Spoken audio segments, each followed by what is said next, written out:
Okay, so let's unpack this.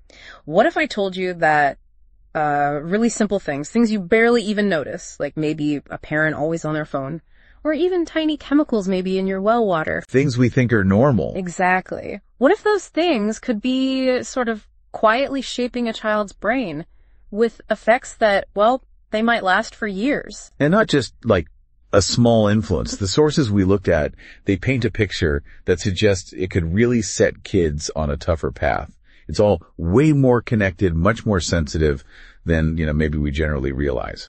That's exactly what we're diving into today. Welcome everyone to the Deep Dive. This is where we take the stuff you share with us and really try to pull out the most important insights. Make sense of it all. Right.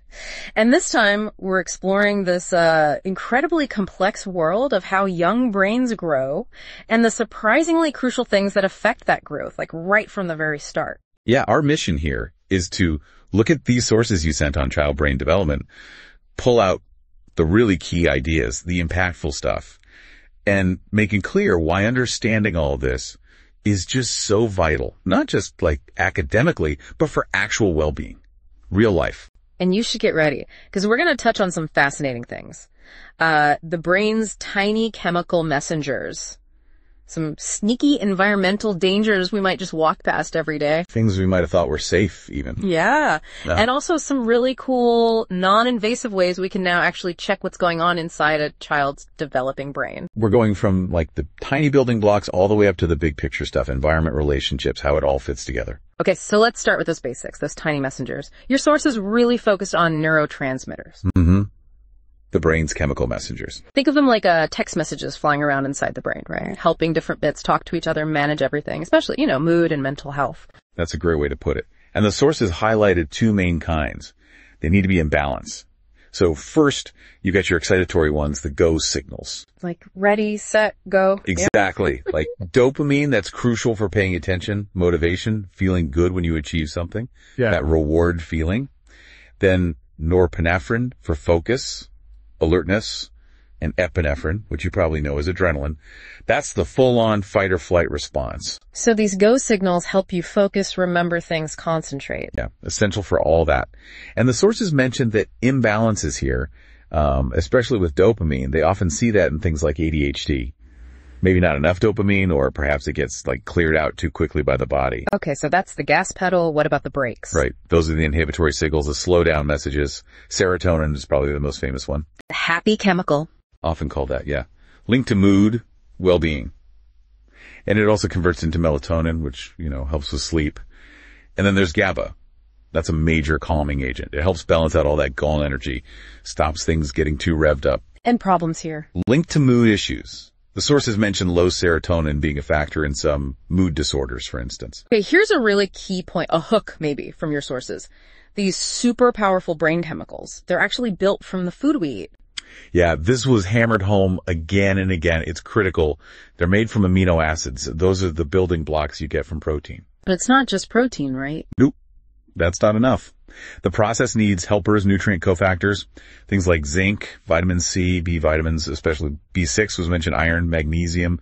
Magnesium came up a lot, actually. Yeah. Super important for those calming pathways, GABA and serotonin. And another huge connection the sources made, the gut.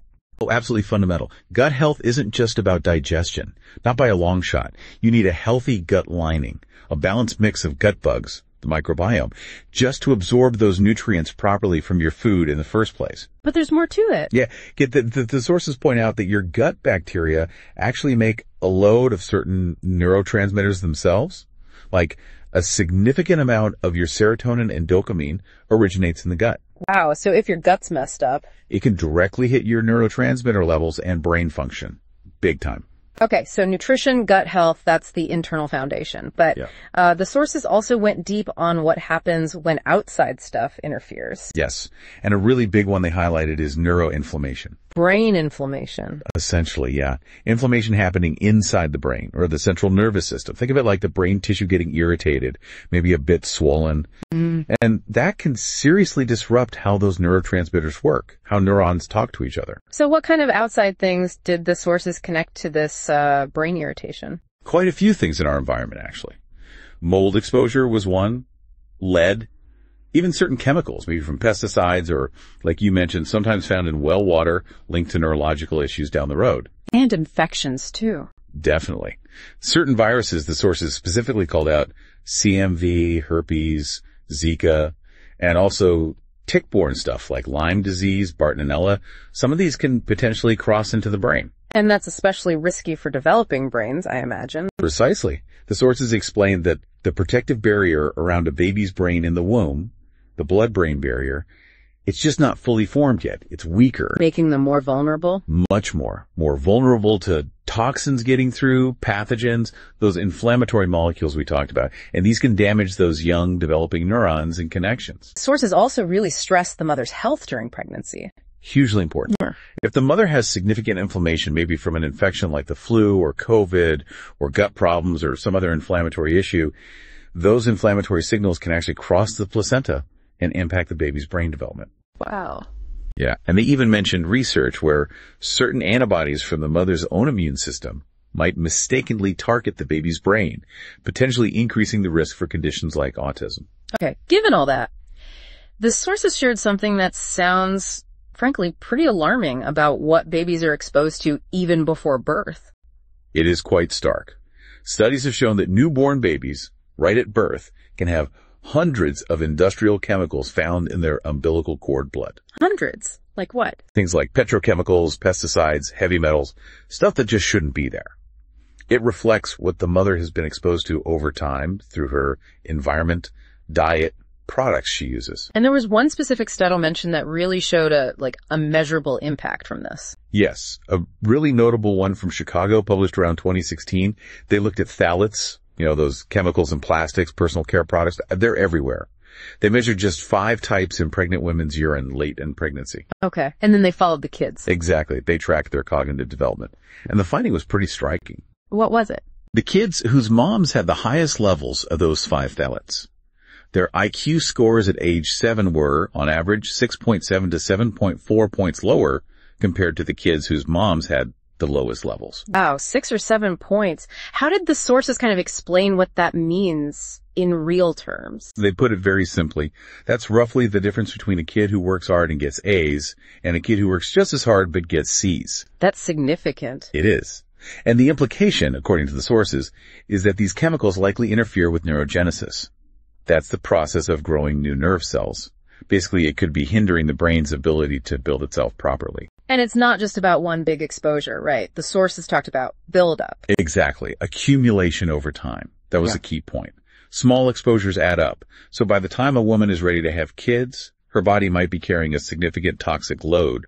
And some of that can unfortunately be passed on during pregnancy. So, based on that risk, what was the advice from the sources about getting ready for pregnancy? The strong recommendation was that, ideally, women should think about doing some deliberate detoxification before trying to conceive, maybe for a year or 2 beforehand. Not during pregnancy. Right. Better not to do it during pregnancy itself, as the detox process can sometimes mobilize toxins or be less efficient then.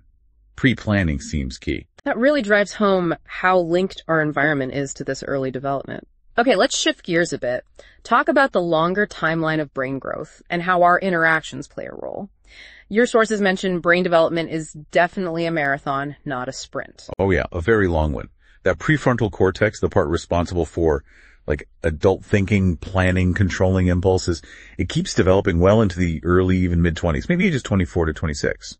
Which helps explain why trying to reason with a young child like a mini adult doesn't always work so well. Exactly. They're often running more on instinct from the more primitive parts of the brainstem, the amygdala, sometimes called the reptilian brain. It's all about immediate safety, survival. Their capacity for abstract thought, long-term consequences, that's still very much under construction. And this long childhood is pretty unique to humans. It is. Yeah. Leads to that long period where kids depend on caregivers. And that brings up something super important the sources discussed. Attachment. Tell us about that. Attachment. So attachment, as the sources describe it, is how babies and young kids build that feeling of safety they need to explore the world. Think about it. A toddler wanders off a bit, but they keep looking back, right? Checking in. Yeah, checking back visually to make sure their caregiver is still there, offering that look of reassurance. If that connection is reliable, the caregiver is responsive, it creates this secure base, allows the child to feel safe enough to explore more confidently. The sources used a lovely phrase, an energetic tether. That raises a really interesting, maybe concerning question about modern life, doesn't it? Could things like, a parent constantly looking down at their phone, or maybe even mask wearing that hides facial expressions, could that interfere with that crucial safety check for babies? It's a valid concern the sources brought up. If that check-back glance is met with, say, a blank stare at a screen, or a face they can't fully read, that feedback loop gets broken. And the worry is, what are the long-term effects? We're still learning, but the concern is it might interfere with how kids learn emotional cues, how they develop that secure sense of self, feeling safe in relation to others. And these early attachment experiences, they can definitely echo later in life, in adult relationships. Absolutely. The sources touched on this. Things like insecure attachment patterns from childhood, maybe being really clingy one minute and pushing away the next, or being super independent like an island, avoiding closeness.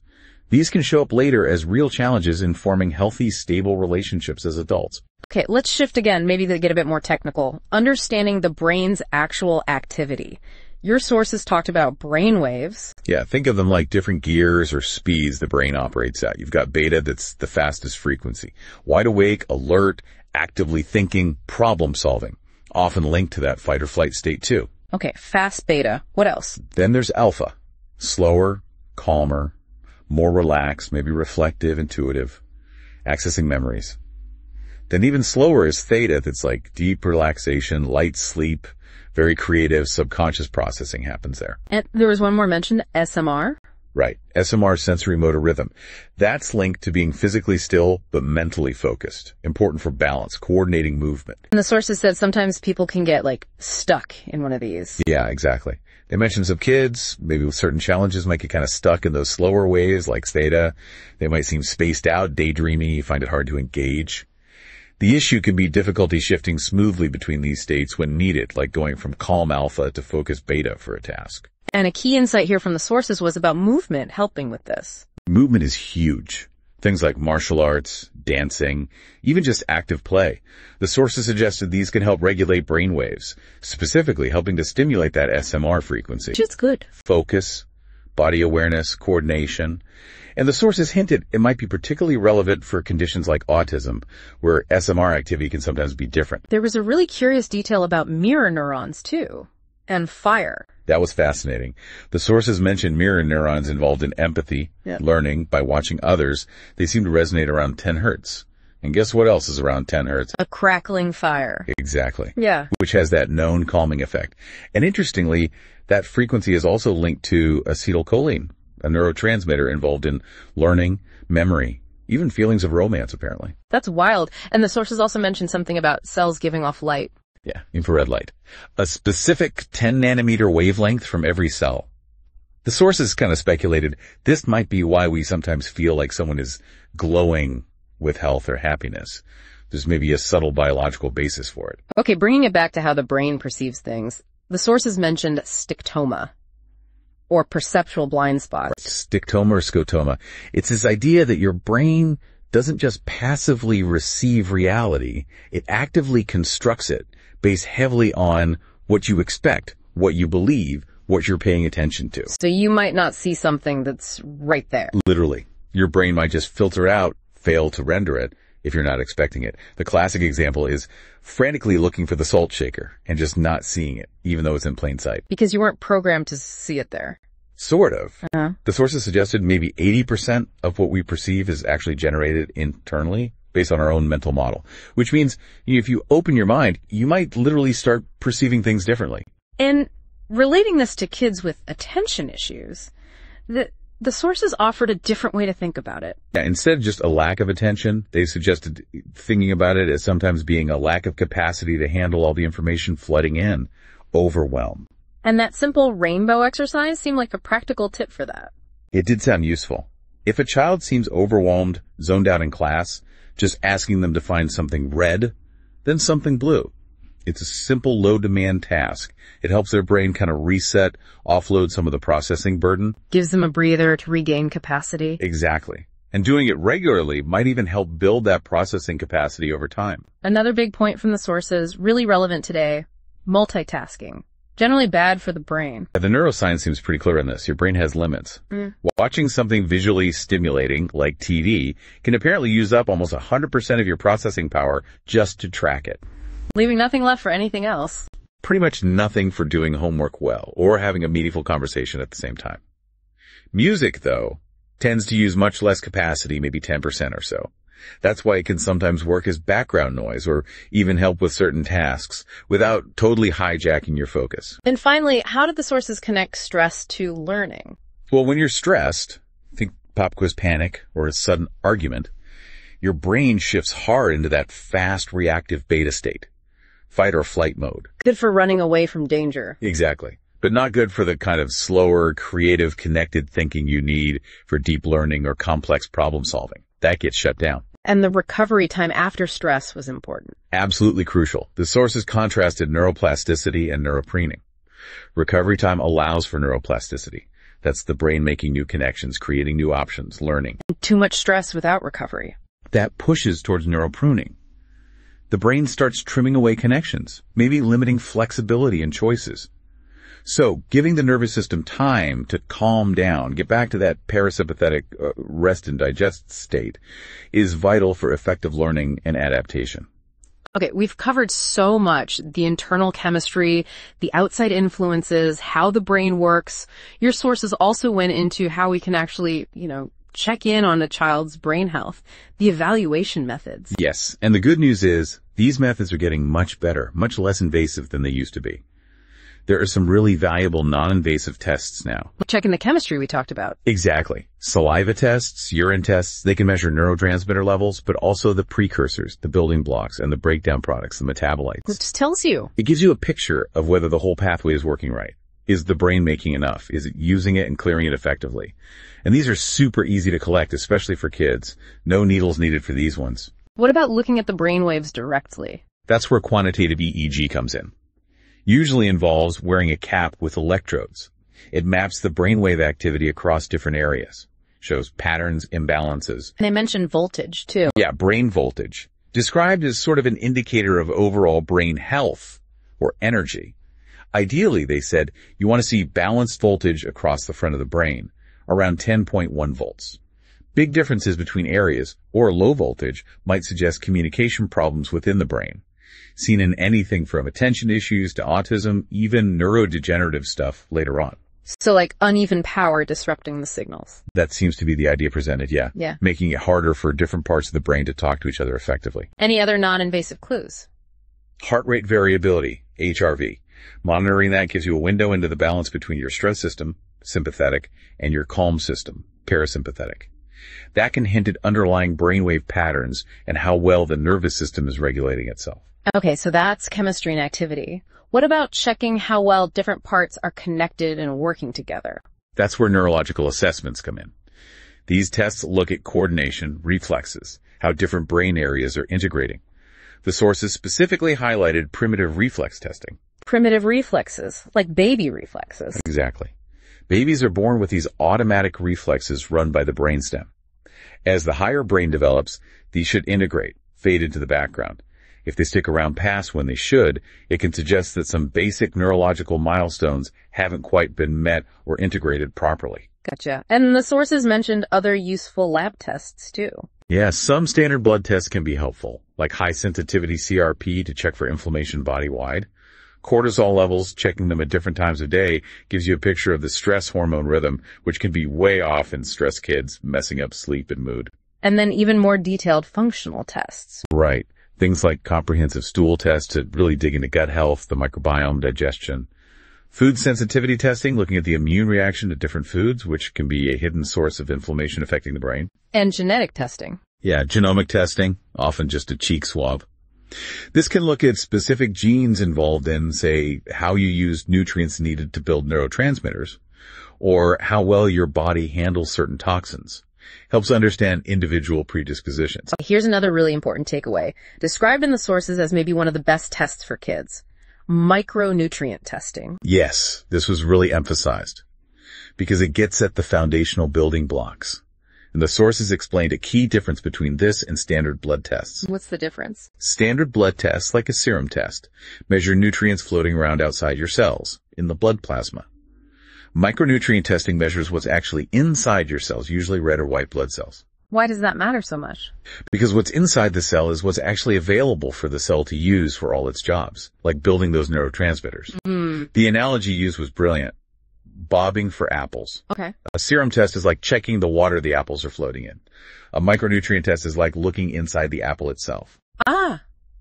You want to know what's in the apple, not just the water around it. That makes it super clear. Exactly. It gives a much truer picture of your actual cellular nutrient status, which is what really matters for brain function. So putting all these pieces together, the chemistry, the activity, the nutrients, the gut, the environment, the sources are really pointing towards needing a big picture, holistic view, right? Absolutely. The message was clear. Symptoms rarely happen in isolation. You really need to look across all these different systems: gut, genes, nutrients, toxins, inflammation, brain function, neurological development, to get the most complete picture of what's going on and how best to support a child's development. Wow. Okay, that was a seriously deep dive, pulling together so many different threads from your sources. So just to quickly recap the big stuff: kids' brains. Amazing, yes, but also incredibly sensitive, and they keep developing for a really long time. Decades, really. And so many things influence that development. What they eat, the health of their gut, their environment, toxins, even how we interact with them early on. Those neurotransmitters are key chemical messengers built from food. And the good news, as the sources showed, is we actually have ways now, often simple, non-invasive ways, to test and understand a lot of these complex factors. We're not just guessing anymore. And the really hopeful part is because the brain keeps changing and developing. Neuroplasticity. Right. There are always opportunities to step in, support healthier growth, help things function better, no matter what the starting point was. Yeah, that potential for positive change is always there. So thinking about everything we've covered today, if our food, our environment, even just our daily habits and interactions can have such a deep, lasting impact on how a brain develops, what does that really mean for how we think about raising healthy future generations? And maybe more personally, what's one small, simple step you might consider taking based on all this starting today? It definitely makes you look at everyday choices a bit differently, doesn't it? It really does. We covered a huge amount of ground in this deep dive thanks to your sources. We really hope it gave you some valuable things to think about. Was there anything that particularly surprised you? Or maybe an area you'd like us to explore even more? Let us know. Yeah, please share your thoughts, your questions in the comments section below. We genuinely love hearing from you and finding out what resonates.